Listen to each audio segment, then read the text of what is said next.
பால் கொழுக்கட்டை செய்கிறது எப்படி செய்ய போகிறேன்னு பாருங்கள். நான் காலையில் ஊற வச்சிட்டேன். இதால் முக்கால் சேரு எடுத்து பச்சை அரிசி ஊற வச்சுருக்கிறேன். இப்போ அரைக்க போகிறோம் மிக்சியில் போட்டு.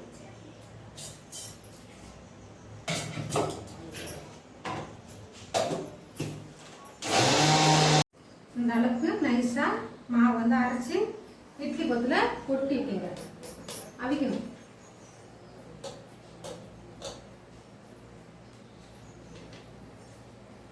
மாவு அவிச்சு தான் செய்யணும். அப்போ தான் நல்லா சாப்பாக இருக்கும். உங்களுக்கு வள வளன்னு நல்லா பஞ்சு மாதிரி இருக்கும். கொஞ்சம் அரிசி கொஞ்சம் குறப்பாக வந்துச்சுன்னு நான் சலிக்கிறேன். உங்களுக்கு தேவைன்னா சலிச்சுக்குங்க, இல்லை அப்படியே வேணாலும் போட்டுக்குங்க. நான் கொஞ்சம் குறப்பாக வளன்னு இருக்குன்னு சலிக்கிறேன். இது வந்து ஒரு 10 நிமிஷம் மாவு வந்து வேக வைங்க. அப்போ தான் உங்களுக்கு வந்து நல்ல பஞ்சு மாதிரி கொழுக்கட்டை கிடைக்கும். ஒரு 10 நிமிஷம் வேக வைங்க.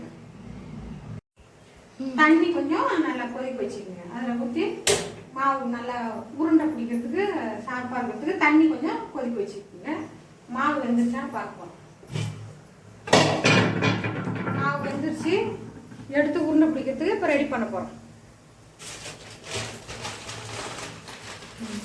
கண்ணை போட்டாதீங்க, லேசாக போட்டுக்கணும். பால் கொழுக்கட்டான்றதுனால திரிஞ்சிடும். சுடு தண்ணி வச்சுருந்தா அதை ஊற்றுறோம் பாருங்க. அந்த சுடு தண்ணியை திட்டமாக ஊற்றி பிணைஞ்சிக்கணும். மாவை உருண்டை பிடிக்கிற அளவுக்கு பிணைஞ்சிக்கணும். சுடு தண்ணி ஊற்றி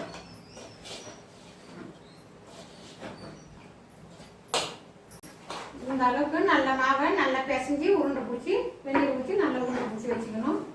உருண்டை பிடிச்சி வச்சுட்டு இந்த அளவுக்கு சின்ன சின்னதாக ஊற்றி ஒரு தட்டில் வச்சுக்கணும். ஒரு பாத்திரத்தில் வச்சுக்கணும்.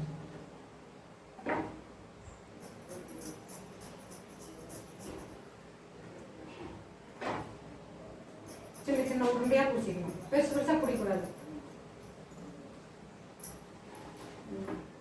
அடுப்பு பற்ற வச்சு இந்த அளவுக்கு தண்ணி வச்சுக்கிட்டு பால் ஊற்றிக்கணும்.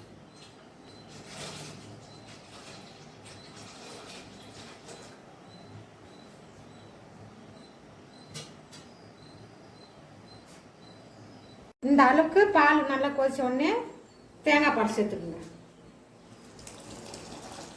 அரை கப்பு தேங்காய் பால் நாங்கள் வச்சுருந்தோம்.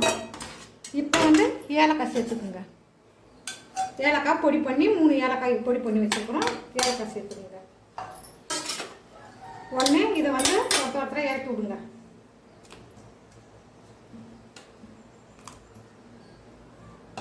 இந்த அளவுக்கு சர்க்கரை போடுறோம்.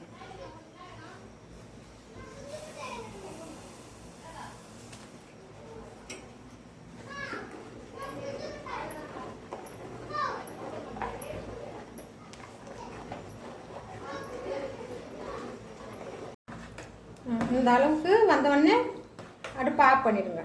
நல்லாயிருக்கு பால் கொழுக்கட்டை பாருங்கள். ஆஃப் பண்ணிட்டு சாப்பிட்லாம் எடுத்து பாருங்கள். நல்லாயிருக்கு பாருங்கள் பால் கொழுக்கட்டை. இதுதான் பால் கொழுக்கட்டை.